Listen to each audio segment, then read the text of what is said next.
that follow the sun model and has decided that her life is about making sure that ET, myself, people across the world have things to do at any given moment. So let me spotlight to you the person who is the person who keeps everything moving and everything running. Lorna, the stage is all yours. Hi, everyone. Can you hear me? It's so lovely to see all of you. And I know, people will be coming in. That's just, well, if anybody's coming that I invited, it's African time, which means you come in late. So I'm not sure about Indonesian time and Indian time, but African time means coming late. But it doesn't matter. We're here to have fun. And it is my absolute pleasure to immediately hand over to the host because I've been ready for this for weeks now and just waiting to hear from each of you. Thank you. And over to you, our dear host, Sai. I need to unmute myself, and that's what I need to do. Welcome to yet another edition of Comeng Plus. Our debut edition last time was very well received, a lot of really good feedback that our audiences had for the comics, a lot of good material that the comics. Let me turn off my notifications because that is going to keep us back. Sorry about that. Yes. So we had an amazing session last time where we had some really good comics who came and shared really good material, and they were able to light up our evenings so that our Sunday went off really well. We have a similar lineup coming up today, and one of the people you're going to see tonight is someone who's been in the business for way more than he did care to admit to. But that's all later. So for now, I have the privilege of being the first person to speak. And one thing I wanted to start with is that in dating, I've been reading up statistics, and there was a website called OkCupid back many, I guess years ago, no, maybe not decades, years ago. OkCupid used to be really popular. And they had put out, and their business model used to revolve around being like a big data company and providing insights about dating so that people would share their blogs and get to know about OkCupid, and then more people would join OkCupid and stuff like that. So they had this blog post where they explained that 70% of the men on dating sites are considered unattractive by women, which means to say that every 100 men on dating sites, only 30 of them considered attractive by the other women, by women on OkCupid. Imagine this, and if this was extrapolated into real life, and dating is more or less representative of how the overall society works, because dating is now mainstream. It's no longer a funny thing to be part of a dating website. If people don't mind, I'm going to mute the person whose audio seems to be disturbing me the most. I think that's a leader. All right. So that's 70%, which means to say that these 8 billion people that you have on Earth today are because only 30 are after the fact that only 30% of the men are attractive. Imagine if the attractiveness was a little higher, and say, like, for men, most women are attractive, right? Men will very rarely will they swipe, I guess, left. I don't know how swiping goes on Tinder. All right, Lorna is like, yes, I know this. How do you go, Lorna? Lorna, it's a little bit early in the day to be admitting to stuff like this. Are your grandkids watching this? Like, Grandma, what are you doing? Don't embarrass us.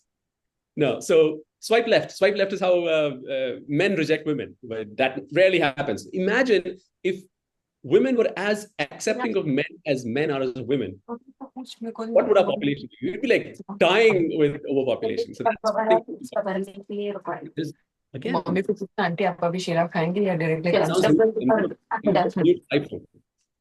iPhone.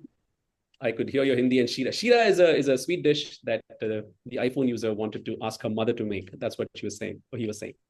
So yes, life would have been completely different if women were more discerning about whom to pair up with and have children with. So that's a food for thought for all of us.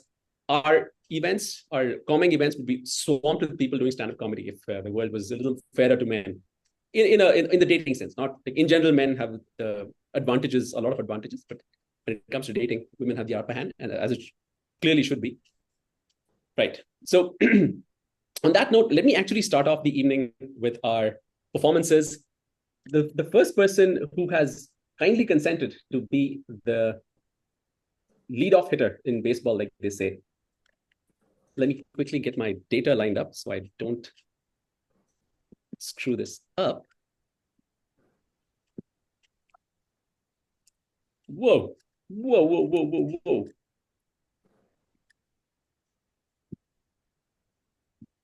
The person you're going to hear from first is a person whose mother seems to think he's lazy. She calls him lazy bones. That's what he says. But the truth is that he is India's #1 corporate comedian and a business humor columnist, which means that not only can he talk about comedy, he can also write about comedy and also demonstrate comedy and make people laugh. So this is a person whose mother probably has a stronger sense of humor, because after all this work, if she still thinks that he is lazy bones, she has a funny bone as well. Without further noise from my side, let us all welcome with a big round of applause. And before I do that, if everybody could have their videos on so that our performers can see the audio. Vikram, feel free to turn the video off. I mean, go to gallery view for yourself so you can see the audience responses. Though you've been spotlighted, you can see everybody else. And you will be timed at 8 minutes. So you get 7 minutes plus 1. So we'll put it in the chat saying your 7 minutes are up. You get 1 more minute to wind up. And yeah, so please have your cameras on, everyone. If you can keep your audio on, do that also. But if you have people asking for Shida, which is a sweet dish, or people discussing something in French, which I couldn't follow, or was it Dutch? I don't know. But if people are talking in the background, keep yourself off. Otherwise, let's put our hands together for Vikram Poddar. Yeah. Vikram, all yours. Hey, thank you, everyone. And I guess let's have a round of applause for Lorna, for E.T., and for Sai, and everyone else who's been here. So thank you so much. It's always good to have an audience. And I just thought that since this is an international show and I'm Indian, I should just clarify that I have not come into this show illegally. Please don't deport me to the audience before my time is up. I think the show has a lot of NRIs, as I like to call them, non-relevant Indians. I hope the NRIs are laughing at this one. I think cannibals were the original work from home. Think about that a little. I hate marketing guys, like I used to come from a corporate background, and I think marketing guys will try to sell you anything. Like there was a marketing guy who was trying to sell something called the environmental friendly bio cigarette. I'm like, wow, environmental friendly cigarette. Like, what is the slogan for this product? Is it something like the cigarettes that don't kill the environment, just you? Bio cigarettes, only cancer, no pollution. Now it's a little hard to perform for people in different time zones. So, like, I think some might be waking up, some might be going to sleep. Of course, if you're going to sleep in my show, I'm going to blame the time zone difference for that only.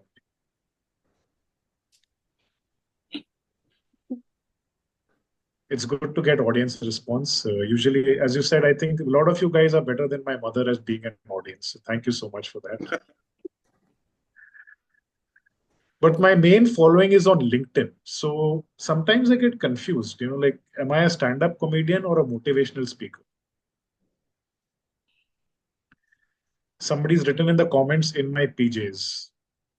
This reminds me of the COVID days when we had a lot of information from people. But sometimes I have dark thoughts, like I have very dark thoughts. Like, if you commit suicide by jumping off your building's roof, there will be people who will be shocked. Some will be saddened and some will be sympathetic. But guys, I think there will always be that one guy who thinks, my deepest condolences for the family, but dude, did you have to fall on my car?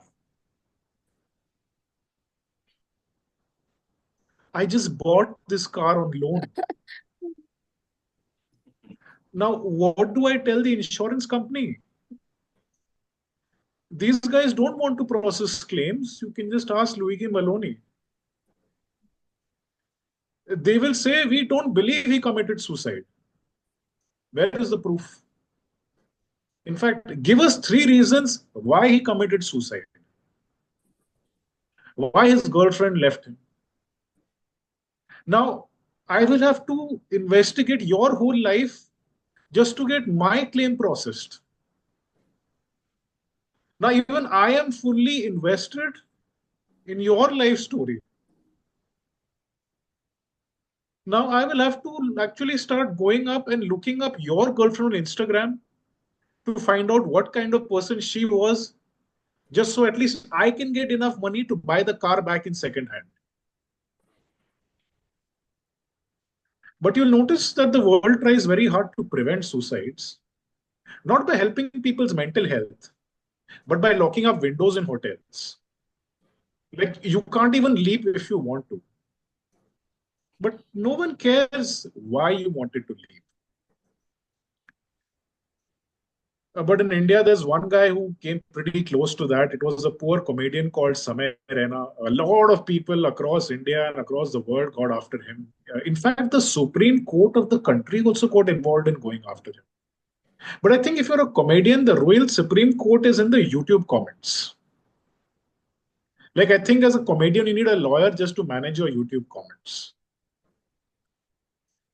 But I come from a corporate background and I deal with HR department. HR is hard to deal with, but I think HR's life is also difficult. Like sometimes they get some really amazing people. So like, once there was a startup company that came to our campus for placements and 5 of us friends decided to go for the interview just for fun. So they asked me, like, why do you want to join a startup? So I said, because quoting Robert Frost, 2 roads led into the woods. I took the one less traveled by. That has made all the difference.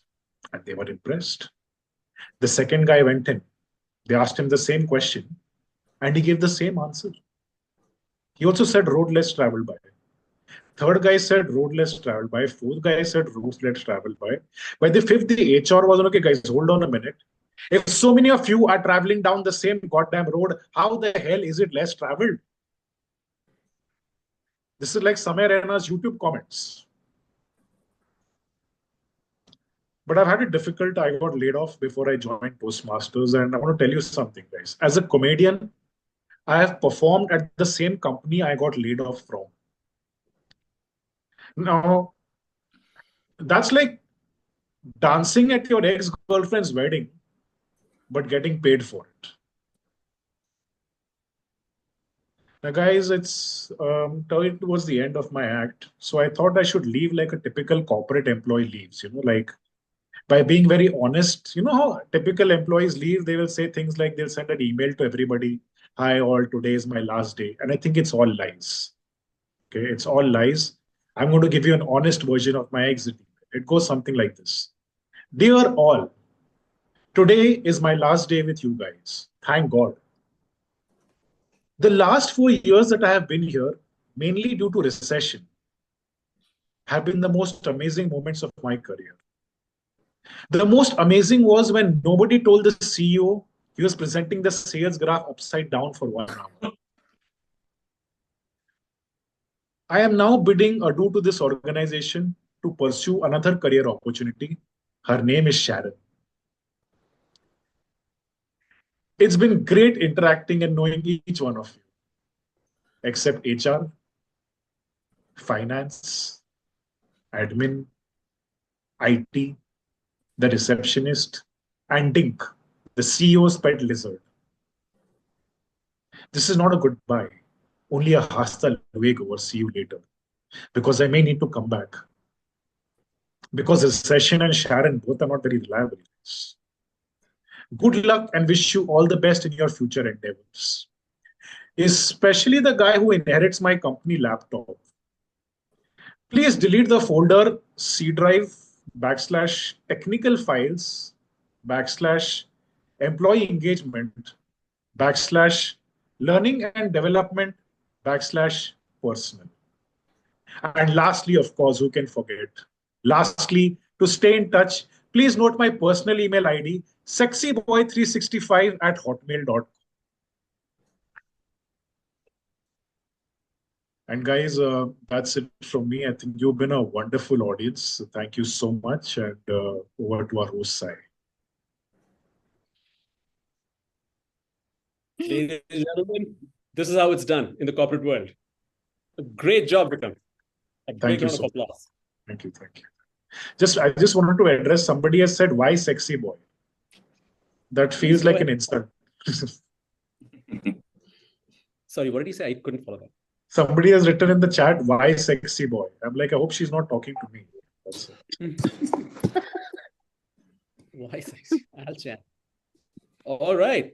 So, I want to actually work for a company where I'm so important to everybody that I'm like, these 4 years that I worked for you must have been the greatest time of your life. I want to make an impact exit like that. Like, I was so great that you enjoyed your time with me. I shouldn't keep having to suck up to other people and say, yeah, the best time of my life was spending time with you and learning from you and doing all this.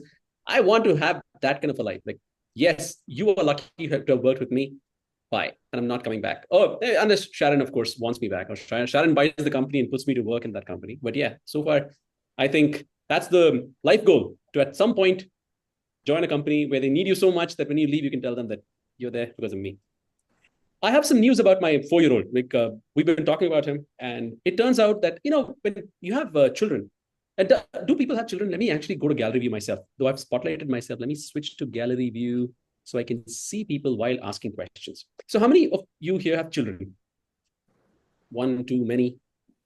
That's one too many sounds like a database thing. But yeah, so when you have children, and especially when you have maybe not, maybe, I don't have a baby girl, so I don't know. But when you have a baby boy, I'm going to be honest. I mean, you do wonder when the boy is like a toddler, he's not made his preferences known, but you still wonder, what if your son turns out to be gay? Okay, and it's not like I have any issues with my son being gay, but the thought does cross your mind at that stage when he's like months old. Okay, so that thought crosses your mind, and it crossed my mind as well, which is something most parents will be able, no, we are perfect, we're super liberals. We never thought those thoughts at all. Right, Arun? You'd never admit to something like that. But yes, that thought did cross my mind if my son was gay. But it turns out that is not a concern anymore, because he has essentially, without saying it, he's come out to us. He's revealed himself to be the kind of, interested in women. Because I'll tell you why. Because in my family, it's TMI for a lot of people who don't have children, but wiping my son's butt is my job after he poops. And it's my job because he does not want to expose the most important woman in his life, his mother, my wife, to the smell of poop. Literally, this is what happens.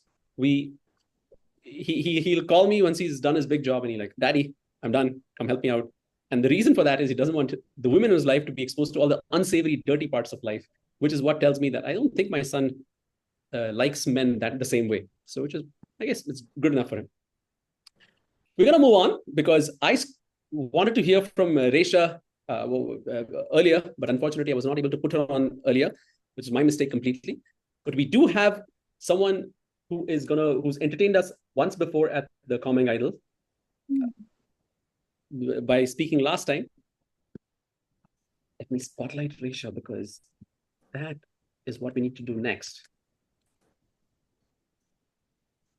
She is an Indonesian comedian who's, man, I don't know how many. First of all, how good is the Indonesian passport that Resha was able to travel to so many parts of the world and do so much comedy? I really want to know, why is it that Indians don't get to travel to these many countries the way Resha seems to be able to travel everywhere? So she has performed in Lisbon, tested her mic in 10 countries. Unless, you know what, it could be possible that Resha was flying over countries with a microphone in hand, and every time she crossed a border, she's like, mic check. She could do that. Who knows? But I'm going to trust her as by saying that she probably did perform live in 10 countries. And now she's bringing it to the international audience in front of us tonight. So Resha, the stage is all yours. Again, 8 minutes, 7 + 1. Over to you. Hi. Are you ready to get depressed? I'm Resha, I'm Indonesian. In my country, sex outside marriage could get you at least 1 year of a jail time. That's why I'm always traveling. That's also why I'm a virgin, not by choice. Full disclosures, before I continue, this is not a comedy set. This is a cry for help.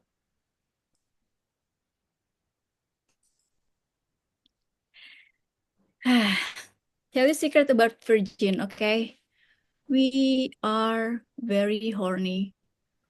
I leave my apartment every day trying to get late. I'm here on a quest for a single non-smokers. Anyone? I don't have type. Single, non-smoker, sandals, Crocs. Raise your hands if you are one. I think about dicks all the time. I even overthink about what would be my top wish list of dicks if dicks were characteristics. Ladies, stay with me. Not in particular order because I'm not a racist. First candidate, the Jesus of the dicks. So imagine you're having fun and you're having sex, and this is the dick's character.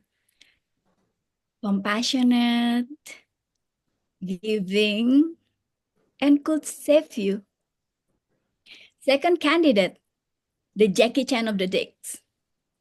Short, friendly, but could kung fu kill you. And the third candidate, the Obama of the dicks. The first black ones, charismatic, and will always say, yes, we can. Yes, my life is sad. My sex life is hypothetical, and I don't pray. But I'm not a religious person for a very specific reason. I dated two guys who look like Jesus. None of them perform miracles. I'm a hopeless romantic. I suck at relationship. Like literally, I suck. Being in a relationship with me is like, imagine this, riding an electric bicycle. You can just sit and hang. With a very minimum effort, I'll make sure you'll reach to your destination. Yes, I suck. I learned from the best though, my mom. My mom is half Japanese, half bitch. She's toxic, but also taught me so many life skills like how to detect pedophilia by marrying one. It's empowering. I survived. I'm like Harry Potter, you know, the boy who lived, the boy who survived. Harry saved his ass. I saved my pussy. I was on a blind date for almost 2 years. He was born blind. I thought he was the love of my life, but he was cheating on me twice. And when I broke up with him, he said he didn't see it coming. He felt blindsided by it. After the breakup, I made myself available on dating apps. I met weird people online. A guy from Bumble asked whether I'm a working girl. I sent him my CV and cover letter. A guy insisted that he could be my sugar daddy. There are 3 errors in that sentence, sir. I made it very clear to him that I don't like sweet. I don't need a dad. And if I want a creepy old pedophile to be all over me, I could just go home. All right, I have some closing remarks. I know it is sin to explain jokes, but I have to. I don't want you guys to misunderstood our relationships. Listen, my comedy is real, or at least it was at some point. Some stories might have happened yesterday, some years ago, and some maybe 10 minutes before I got on stage. Like, maybe I'm a virgin or was a virgin when this show started. Maybe I got railed a while ago. Maybe I've been married for 12 years and this whole set was just an elaborate tax evasion scheme. Maybe I don't even exist. Maybe this entire show just a government experiment to see how much bullshit you will believe if it is funny. Or maybe, just maybe, I'm a deep fake created by Mark Zuckerberg to distract you from the fact that lizard runs the world. Think about it.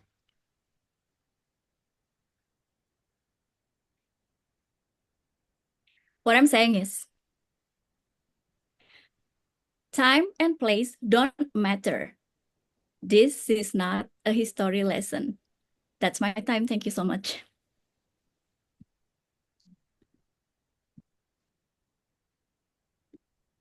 If somebody was a virgin at the start of the set, they're no longer a virgin.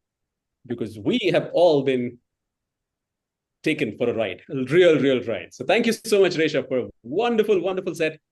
Something that all of us should get to listen to at least once to expand our comedic horizons, to understand what comedy can look like when handled by a master like yourself, the one who's traveled across countries and entertained audiences in 10 different countries. So amazing stuff. Thank you so much for the work you did to put it up to us in front of us. And the way you ended, imagine a world run by lizards. That's scary stuff. We have a, like I've been saying, so we have a 4-year-old at home, and for like many parents, when you have kids, you end up interacting with a lot of parents around you. You become friends with them, and we always seem to get this impression that our friends want their kids to be like super achiever kids, A-listers, A section, always in section, always coming first in class. They put their kids through all these extra work just to make sure that the kid is a high achiever. But not us, because my wife and I are super comfortable with our son being totally average, nothing special. And it's because we've reconciled ourselves to him being average. Because even when he was born, he was C-section. So there's no chance he's going to ever become an A-lister. More about our son. Like, he has, there is this Indian celebrity that somebody asked about last time, Priyanka Chopra. She has a daughter called Malti with her husband, Nick Jonas. So Nick Jonas and Priyanka Chopra had a baby girl called Malti. And Malti is the Hindi word for the jasmine flower. That kid's name could have been Jasmine Jonas, which to me, and to most people who follow the superhero universes of the world, it sounds like the name of a superhero character, Jasmine Jonas. But instead, like you have Peter Parker, who was Spider-Man. Then you have Bruce Banner, who was the Hulk. This girl, Jasmine Jonas, could have been a superhero, could have been the alter ego of a superhero. But in the end, she gave a name called Malti. And the only thing Malti can do now is when she goes on Tinder, she can say, "Hi, my name is Malti, like your scotch." That's the only thing that kid can do. There's nothing else in that she can play with her name. All right, our next performer. Oh, wait, we have a few people who've joined us a little late. So let me make sure that I talk to them for 2 seconds and let them know what's going on. So ladies and gentlemen, this is obviously Comeng Idols. We're having a lot of fun with some of our performers. For the people who joined after Vikram, he was our first performer today. And he told us a bunch of stories about how he made an impact at work. You'll have to see the recording to understand how that went. And then, of course, you must have seen a bit of Resha's performance, where performing for Resha was the idea behind the performance of Resha. I want to know what GGWP means. E.T. It is great game, well played. It is mostly used by gamer in Indonesia. So that assumes that Resha is a gamer. Are you a gamer, Resha? I only play Pokemon and dance. Oh my goodness. I thought you'd say I'm a player, not a gamer. But that's a nice thing. That's a nice let me spot, because I think Alfara is really liking what you showed. So Resha, can you show that thing again? Because Alfara was like, whoa, what the hell is that? This is Officer Pikachu. Captain Pikachu. Pika, Pika, Pikachu. Oh my goodness. Wait. We should have a second event just for people with side talents, not the comedy talents. All right. So Captain Pikachu, literally a ship captain. That's interesting. Our third performer tonight. Wait, I keep misplacing things. Give me 1 second while I line up the agenda once more. Oh, it's Abbey, of course.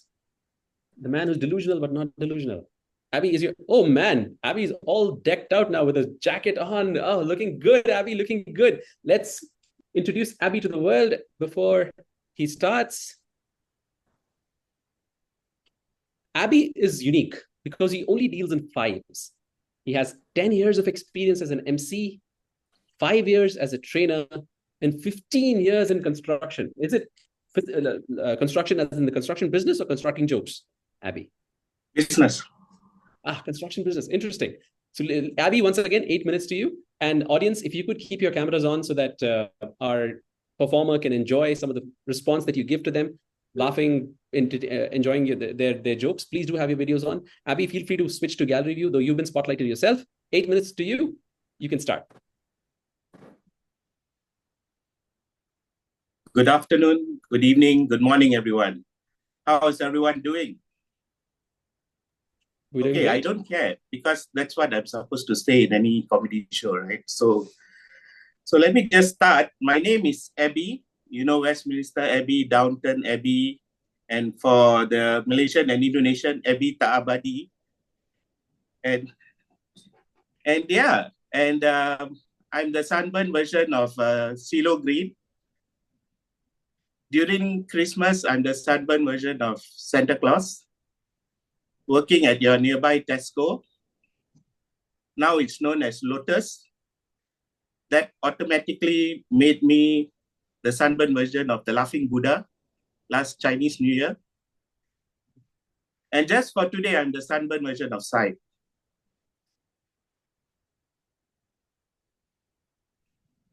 So more about bees. Shakespeare saw a pair of bees flying in the sky, but he wasn't sure. So he asked, to be or not to be? You know, bees who are noisy, they are known as bising. That is an Indonesian reference and a Malaysian reference. And then bees who sing, they are known as the Bee Gees. And for those of you who don't know who they are, many years later, there was another bee who sang. His name was Justin Bieber. And you know, his favorite song was also about bees. Baby, baby, baby. Okay, enough about bees. Let's talk about movies. I'm going to act out the movie, and then I want you all to guess what movie it is. Movie number 1.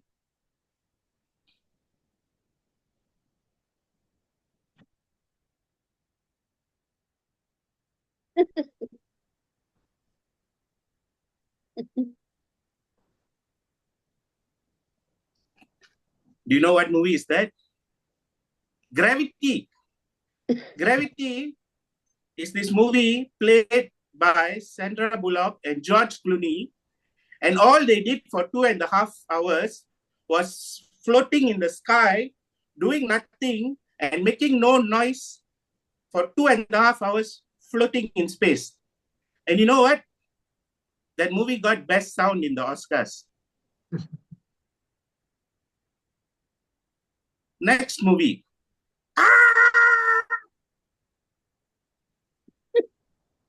Home Alone. What did I hear? Home Alone. Yeah, no, I have to be more young for that. This movie is Dune. For those of y'all who watched Dune 1 and Dune 2, and I'm sure the coming Dune 3, the whole movie is just 2.5 hours of screaming music in the background. No matter what they did in the movie, it's just full of screaming. I watched the movie in PHX and my ears started bleeding because of the noise. And you know what? This movie also got best sound. Okay, next. The next clue for this movie is the movie didn't make best sound.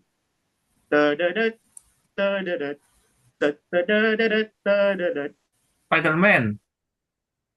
Yes, Spider-Man, the best franchise in the world, because they keep making the same movie again and again and again and again and again, and everybody keeps watching it. Tobey Maguire, guess what? University student, went to the university, got bitten by the spider. Uncle Ben dies at some point, and then he becomes Spider-Man. With great power comes great responsibility. But who cares? Many years later, Andrew Garfield, you want to guess the storyline? University student, went to the university, got bitten by a spider, became a Spider-Man. Uncle Ben dies at some point. He kills a villain. Guess what? Tom Holland, he's a university boy, got bitten by a spider. Uncle Ben already died, but Auntie May eventually also died. Same story, again and again and again. Yet people, they are just watching it for no apparent reason. And when the next Spider-Man comes, guess what? They're going to watch it. Whether it's an animation made into a reality made into a cartoon made into a movie made into a sequel, movie made in a sequel in a multiverse, a movie which even has a pig as a Spider-Man, which no one cares. People will watch it. Milk the multi-billion-dollar franchise. Let's just have a Comeng Spider-Man show. We will make a lot of money. All right. Next movie. This person, has changed my life for the past 3 decades. He has made such a positive impact. He's Dominic Toretto, also known as Vin Diesel. You know why? This movie has so many miracles, more miracles than Jesus Christ ever did in his lifetime. He'll be chasing, the cars will chase him, he will chase cars, all the cars will crash except his car. And you know what? Nothing will happen with his hairstyle. It will just remain intact, not a single injury. Next miracle, the car. The car can go on the land, the car can go on the water, the car can go under the water, the car can fly down from the sky. And you know what? In Fast and Furious 9, yeah, that's obvious. Vin Diesel was bald. That's why his hairstyle didn't change. Anyway, you know what? The last straw. They flew the car to space. They tied the car to a rocket with 2 people, and the car went to space. 2 people flew themselves to a space station, and the space station came down, and nothing happened with their hairstyles. Isn't that a miracle? And the third miracle, the dead comes back to life. Because the person you thought who died in the first movie came back in the second movie. The one who died in the second movie came back in the first movie. The Japanese you thought died came back in the 8th movie. The police you died came, his girlfriend you thought died also came back to life. Everybody you died came back to life. That CIA agent also came back to life. The villain you thought you died come back to life. So everybody who dies just raises back to life. More miracles than Jesus, I guarantee you for sure. And finally, how much time do I have, by the way? If you could start winding up, that'd be great. Good, perfect. Because I said finally. Finally, right, in this movie, everybody is family. You know, the enemy in the first movie becomes family in the second movie. The enemy in the second movie becomes family in the third movie. The policeman who was chasing him becomes family in some point. And then the girlfriend's enemy also becomes family at some point. The CIA agent becomes family. He marries the CIA agent. The CIA agent has a baby and disappears. And everybody becomes family. And Fast and Furious 10 starts with a scene lifting up beers, which is haram, especially during Ramadan. And they said, "Viva la familia." So let us all be as a family. Thank you, Comeng. My name is Abbey. Thank you very much.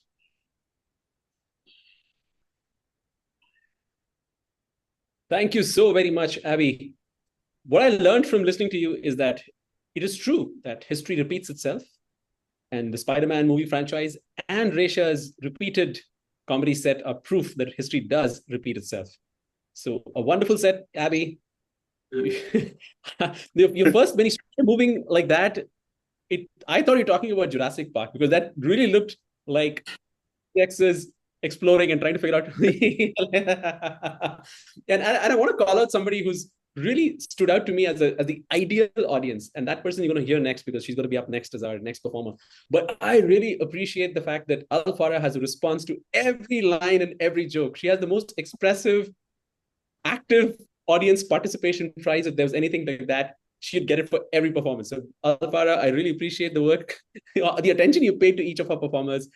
And we're going to have her up next. Let me spotlight her, because it's her time to be on the spotlight. Fara, 8 minutes once again. Let me quickly introduce you to the audience who might not know you, but the people who don't know Fara, I'm not going to call you small.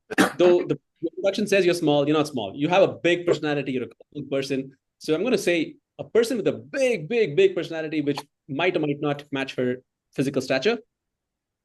She, again, somehow like Resha, has been a world traveler. She started English stand-up comedy in France.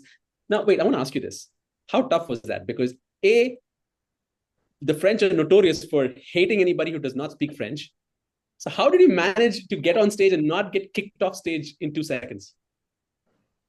We perform mainly for tourists, so that helps. I mean, Paris being the most touristy city on earth surely helps us a lot. Very cool. So that's the hack that she went for. She's like, I'm not going to try and perform for the French. It will be in France, but the French can go suck an egg. She doesn't care. All right. So like I said, Fara is our next performer, a person with an outsized personality, a very, very, very committed stand-up comedian from the looks of it, because she is always so engaged with all the performers. And in return, I'd ask everyone to turn on your videos, make sure that you give her the attention that she deserves. Fara, 8 minutes, over to you. Hi, everyone. I'm the new kid in town, and yep, my name is Fara. You heard that right, Fara. Obviously, my parents wanted me to become an alpha woman, not a comedian. Well, but think about it. I think comedy is the most alpha thing out there. Making a fool out of yourself in public could only mean 2 things. A, you're so confident that weightlifting and protein bars can no longer do it for you. Or B, you're hilariously dumb. I'll let you decide which one I am. Another alpha thing I do besides comedy is going to a war zone. It's called The Kitchen, by the way. I mean, what's scarier than a rain of bullets? Of course, it's a rain of hot frying oil. If you think women are weak for staying in the kitchen, it's time for you to rethink your view of life. Yeah. And ladies, don't worry. I think it's okay to stay in the kitchen. In fact, we should do better at cooking. Because yelling at our boyfriends for coming home late is so lame. Time to step up and scream at your boyfriends for not cooking rice properly. Baby, I need to hang out with the boys last night. Why can't you at least make me a proper fried rice? Go back to the kitchen. Well, that might not land as well, but here's what I don't understand about us as a society. Why do we associate cooking with women? Isn't it supposed to be a survival skill? Look at what happened to the people who can cook. Look at the British. They look so sad, so grumpy. If only they could add a sprinkle of salt in their meals. Look at the Americans, guys. They eat as if they have universal health care. Mashallah. You see, I'm an avid observer of the world cuisine, and I think I might have cracked a code here. The more suffering there is, the better the food's gonna be. Who agree with me? I think we can all agree that having a good food is a good coping mechanism. Let me ask you this. Have you ever had a food so good that you just have to fight over it with your neighbor? No? Well, ask the Palestinians about it.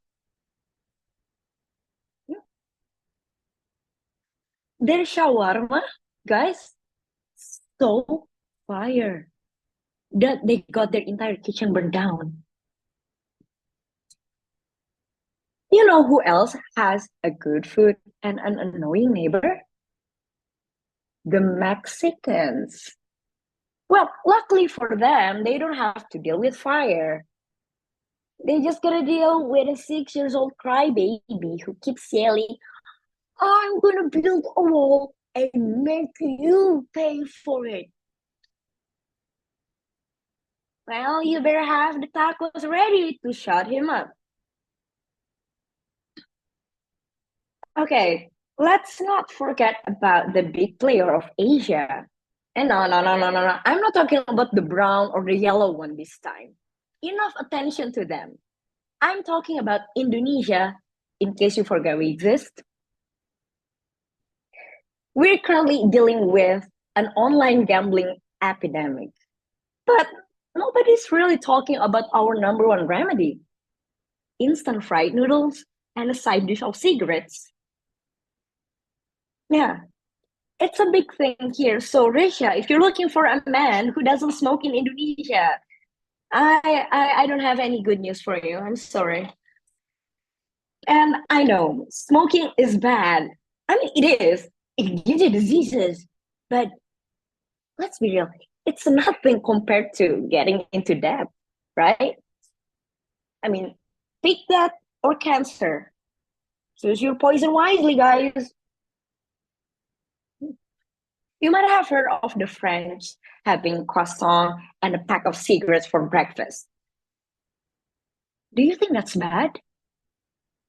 Well, it is. They're French. I'm always against the French. But sorry, guys. Us Indonesians are ahead of them at something. The first thing you do in the morning? Smoke. You have nothing to do while taking a dump? Smoke. Stuck in the traffic? Smoke. My grandma's favorite hobby? Smoke. Dealing with an annoying neighbor? No, you build a wall first, then you smoke. Now, as a Muslim, do you believe that? I'm a Muslim? Well, no, me neither. You don't believe in me. You believe in Allah. Allahu Akbar. Anyway, as a Muslim, I was so shocked to see that Muslims outside of Indonesia consider smoking to be haram. Yeah. Indonesia, the biggest Muslim populated country. We are so obsessed with nicotine that we just decide on ourselves that smoking is allowed. Yay! And don't worry, guys. The holy month of Ramadan is here to help us to smoke even more. Yeah, you see, we invented this thing called Puasa Jawa, or the Javanese fasting in English, where we starve ourselves from sunrise to sunset, from food and drinks, the usual. Except we replace the foods with 2 packs of cigarettes. I mean, what can we do? Living in a third world country is tough, guys. We have to find a way to keep going. At the end of the day, it's all about surviving, whether it's in a war zone, online gambling, or a third world country. Wait, never mind. It's all the same anyway. We just need to stay alive, right? Be diabetes-inducing soda, heart-clogging curries, or nicotine. Well, everything that sends us to the hospital, basically. We have to delay our death for a little bit, don't we? Our coping mechanism might not be perfect.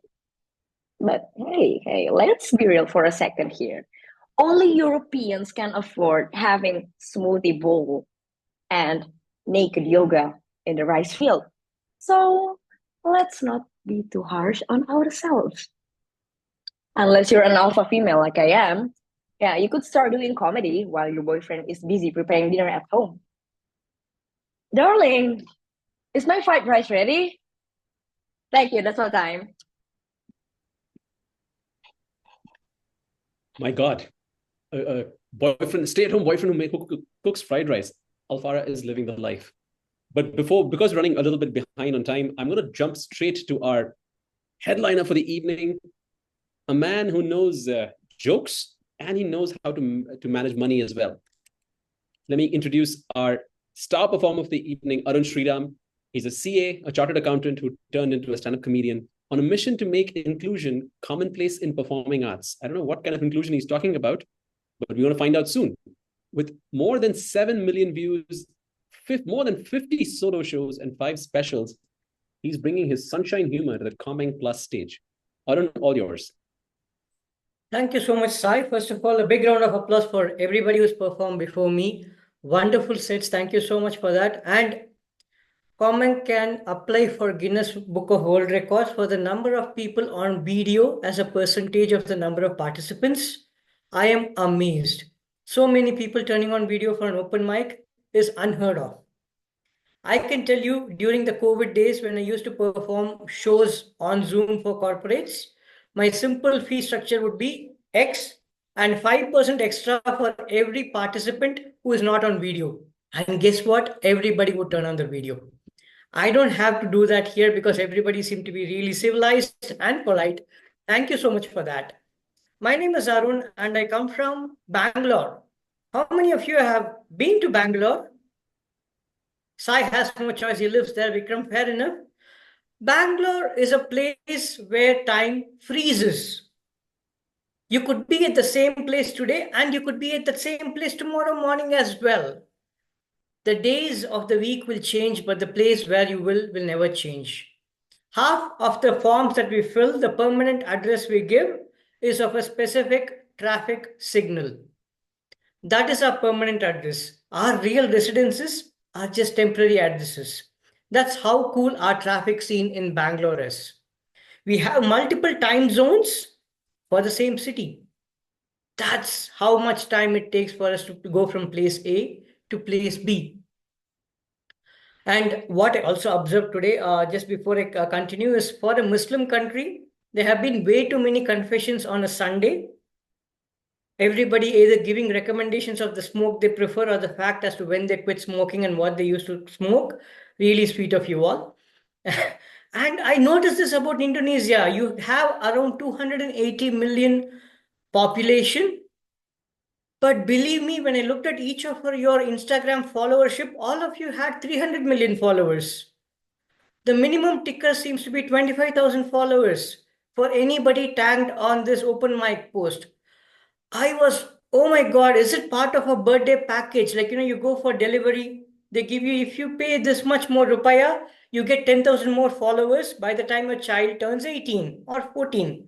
I don't know how it works. I've been struggling to get followers. Forget followers. I struggle with getting audiences to my shows. It is not funny. I have to keep knocking on people's doors if my social media handle is not able to sell enough. I literally go and knock on people's doors and tell them, can you please come for the show? And there are a few friends of mine who actually believe I'm famous. They tell me this beautiful line. They tell me, Arun, I will come to your show if I get a first row ticket. I'll be like, that's all there will be in my show. If more than 5 people participate, I call it house full. Yeah. So don't worry about it. But the highlight, the absolute high point of my stand-up comedy career was when I was awarded a COVID Frontline Warrior Award by my city corporation. It was really sweet of them. Isn't that cool to get an award during a dark time like the pandemic? It was so beautiful. They gave me the citation that went, Dear Mr. Arun Sriram, thank you for doing all that you do. Because anytime you put up a show anywhere in the city of Bangalore, people prefer to stay at home. You are responsible for the pandemic number to be going down day by day. Continue to perform wherever you choose to, because that's going to be a place which is going to be like a curfew state. And let me tell you, if any of you are currently employed and want to pursue stand-up comedy full-time, is there anybody like that in this room? Sai, Resha, anyone else? Abbey, great. Fara, excellent. By the time, in my next 2 minutes, you realize it's not going to be worth it. Hold on, yeah, Aziz, sure you can. As long as you sign up for the following.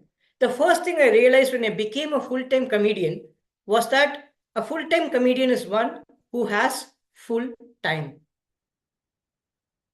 I don't know what to do with time. Time is an abstract concept for me. People talk about weekdays and weekends. All I can tell you that all through I was economically weakened. That is all that there was. There was not a point where I could be like, okay, my next tranche of money is going to come from here. No, that's not the case. And I didn't know what to do with time. When you open your mobile phones, if you have 15 apps open, and if you have to close them, there is a simple feature called close all windows. Have you used it? Any of you used it? I didn't have to. I had that much of time. I would go close them one by one because that's the kind of time I had. You wouldn't believe it. I would be, just to keep myself occupied, I would email myself from one email ID to the other. And I would respond religiously saying, thank you for your email. You will hear back from me as soon as I am free. I was lying to myself. I was genuinely delusional. I thought I was busy. All right. And on top of that, anytime anybody sends me a friend request on Facebook, I would be accepting their friend request even before they got a notification on their mobile phone that they have sent me a friend request. That's the amount of time I had, and that's all that I was. I was on my mobile phone all the time. Not just that, I used to be having a lot of road rage, but because I became a full-time stand-up comedian, I would be on the road really patient, giving way to people. India is notorious. We don't follow traffic rules. I don't know how it is in Indonesia, but in India, we don't follow traffic rules. There's nothing called give way, we take way. Okay, that's how we are in India. But when I became a full-time comedian, suddenly I became polite. I had all the time in the world. And I would start to tell people coming opposite in the same direction and be like, you take time, you first finish it, I'll go next. And this used to happen pretty well. I was extremely well behaved till one day I was doing this to a person opposite me. And from that side, that gentleman was also doing the same thing, asking me to go first. I was telling him to go first. He was telling me to go first. I didn't understand what was happening. I rolled down the windows. I figured out that he was also a full-time comedian. And he had time too. So he was polite as well. That is the kind of things that you can actually do when you have a lot of time on your hands. Okay. And the thing about becoming a full-time stand-up comedian around your middle age is a dangerous thing, because you have to be ready for the kind of disrespect that you're going to get from your own family members. you are not going to be regarded as anyone there, okay? You are virtually absent. This is what happened. I quit my full-time job on the 20th of April, and my wife was preparing breakfast on the 25th of April. I had the breakfast. I got a bout of food poisoning. I was worried as to what happened, and because I had time, I could actually figure out why that happened. It so happened that the sandwich that she made had a best by date of April 22nd. The bread she used was of April 22nd, and she made a sandwich out of that on the 25th of April. I confronted her. I asked her, Viji, why would you do this? Doesn't it say it's best before 22nd April and today is 25th of April? And she just told me, Arun, you were also best before our first wedding anniversary.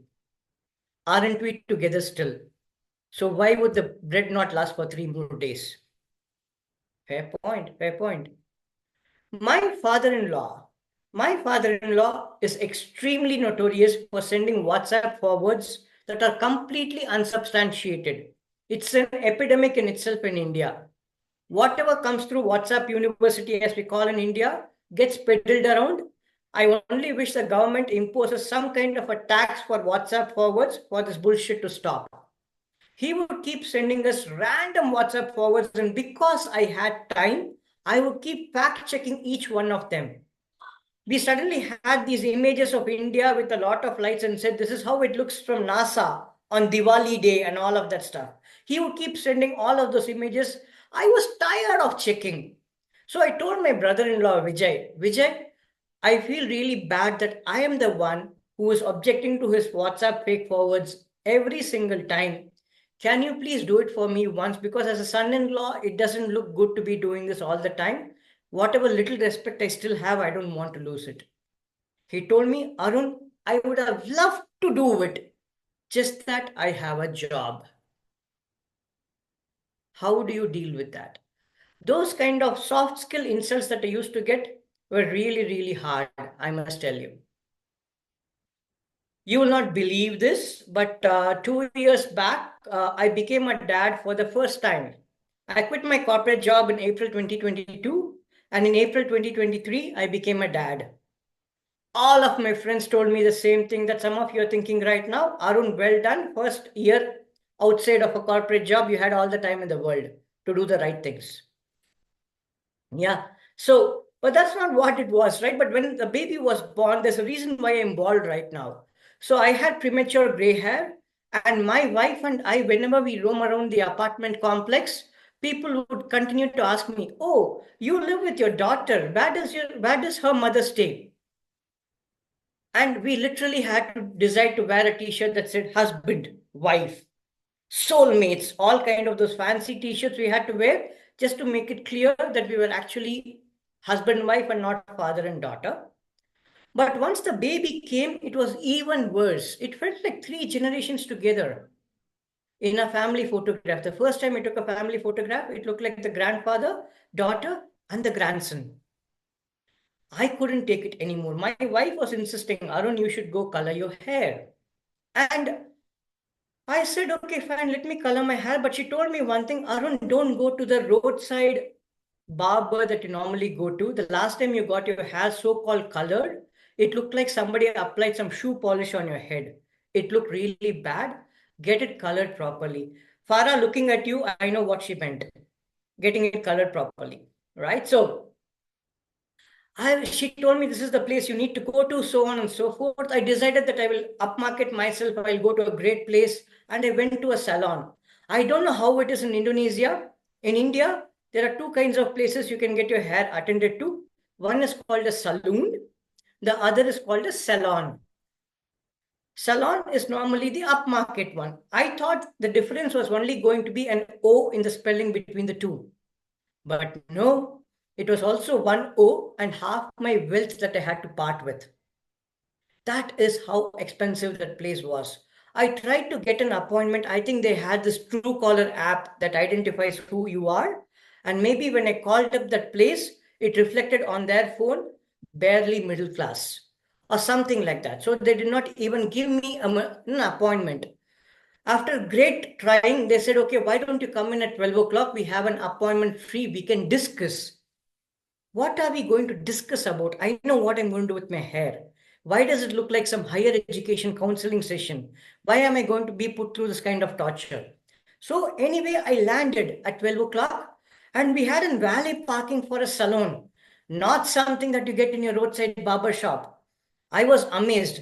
I went up, there was a receptionist. She told me, I told her, you know what, I will need to pay you through my phone. I need to charge the phone. Can you please charge my phone here? She said, sir, don't worry. There's a charging point in your station. I was like, wow, it used to be called a saloon chair when I grew up. When did that become a station? So I went and sat there in the station.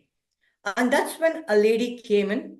She was wearing denim trousers. She was wearing a nice satin shirt. She was beautifully, her hairstyle was fantastic. And she was wearing tag heuer glasses.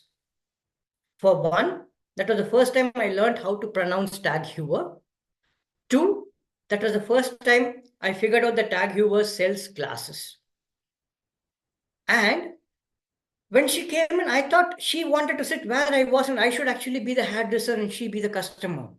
That is how chic she was, and that is how middle class I was. I was very hesitant, and I asked her, this is what I need to do. I need to get my hair colored. She did this beautiful thing of, she did all of this, and she told me, sir, you need to get a hair trimming as well. I was like, okay, go ahead, do it. I'm here. You can do whatever you want. And she said, it'll cost you extra. I'm like, okay, I'm ready for it. Then I asked her how much it was. She told me it is around $25 plus taxes. I'm just making it easy for you to interpret it. $25 plus taxes for a haircut in India is unheard of. It is literally half my wealth, right? And I was like, fine, go ahead. Now that I have signed up for it, let's go for it. Initially, they asked me, oh, would you like to have a cup of coffee or tea? I was behaving all civilized. I was like, no, that's okay, it's fine. She again asked me, sir, would you like to have tea or coffee? I said, bring both. For the money I pay, I need the return on my investment. Give me both tea and coffee. And then she started doing all of the stuff and she asked me, so which color you want? I said something close to black. In a normal saloon in India, they would say, okay, dark brown or dark gray. But because it was a salon, she had to use words like honeydew. Okay, go for honeydew. It sounds like a color palette from, a proper painting, wall painting, but sounds good. Let's go for it. And she started doing it. It took 45 minutes. I, in fact, asked her, which brand of color do you use? She said, cough. I asked her, why should I cough? I'm doing fine. She said, no, sir, it's written on the apron. I can see Abbey coughing, almost hearing that. Abbey, hope you're well. So it was written SCHWARZKAPF. Isn't that too many characters to just say Shirkoff? I think there should be a tax on long spellings as well. Unnecessary alphabets attract 28% tax. I'm sure the government will do well if they do that. And she asked me these questions. Do you want global color or local color? I did not understand that. See, exactly, Fara, that's how much I was behind schedule in terms of understanding those terms. She said, global is all over your head, sir. I said, I barely have 4 strands anyway. Even if it's global, it is local. So don't worry about it. You go ahead and do what you want to do. And I asked her, why do you apply this cough? She told me, sir, it's ammonia free. I said, okay, maybe it makes sense. So I got my entire hair coloring done. In the middle, I had to go check if I had adequate bank balance to pay off the entire fee for the hair coloring and haircut. Thankfully, I had in my fixed deposit, not in my regular savings account. I had to break that fixed deposit for me to pay. Oh my God, Sai looks dangerous on the screen. Isn't he looking crazy right now? Is the screen frozen for me only? Okay. Anyway, never. Okay. So looks like Halloween came a little late or maybe too early. I don't know. But yeah. Coming back to the experience, she said ammonia free and all of that. When I paid the money, the receptionist took the money. I told her, look, I have kept my side of the deal. You need to keep your side of the deal. She was like, what did I miss? She's like, I told her, that lady told me we get ammonia free. I at least need 1 kilo of that. They gave me the car key back and said, please go to the valet parking. It's time for you to go back. It's a lot like people talk about inner beauty, outer beauty. Only people who are beautiful will actually talk about inner beauty. That's the folklore, right? And we all strive to look good, look fit, etc. And one of the things apart from hair color, and why am I not having any hair right now? Because I'm a full-time comedian. I'm running out of funds, so this is the easier way to maintain. So that's the current state of affairs for me. But another thing that I did was I said, okay, I need to get a little fitter. People think I'm 60 when I'm actually 40. So why not actually go to a gym, look fitter, feel better, etc. So I decided that I will sign up for the community gym. I will tell you in India how we operate is typically 9 months. We are good. I'm actually good. 9 months, I'm pretty health conscious. Last 3 months is our festive season. So we go binge everywhere, right? And in India, it is fashionable to keep putting your last night dinner's dessert on Instagram. Half our feeds are filled of dinners, desserts. And for that, I want to put a change.org petition if possible to change Instagram to Insta kilogram in India, because that's what we add after every dessert serving that they give. And I signed up for a community gym because if I go to a regular gym, I have to sign up for 1 year, shell out a lot of money and not be able to attend after 2 months. It's crazy. The community gym is very nice. For one, we have a gym register where we have to first write our name, and next to it, you have to write the purpose of visiting the place. It's a gym register for a gym. What could be my purpose? Regardless of that, we are meant to be compliant. So I write gym, I get in. But our instructor is very nice. He is not the kind of guy who's going to punish us with 20 reps, 5 sets, so on and so forth. He knows our age and he acts accordingly.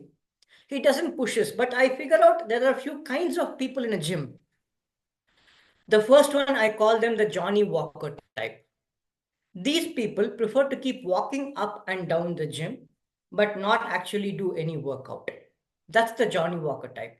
The second type of people are the movers and shakers. These people move less, but they are always having a protein shake in their hand.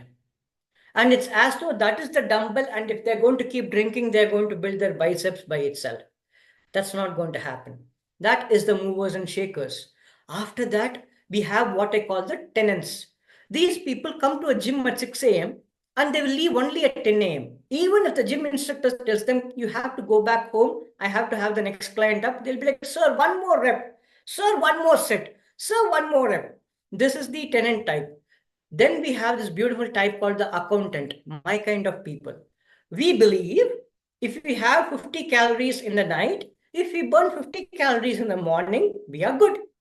If we have 500 calories intake in the night and you do 500 calorie burnout in the morning, we are good. For us, our debit and credit has to tally. That is what accountants do all the time. Here, it's not debit and credit. It's called debit and credit. That's how we handle our gym schedules. On that note, you guys have been a lovely audience. Thank you for having me. It's been an absolute pleasure performing for you. Back to our host, Sai.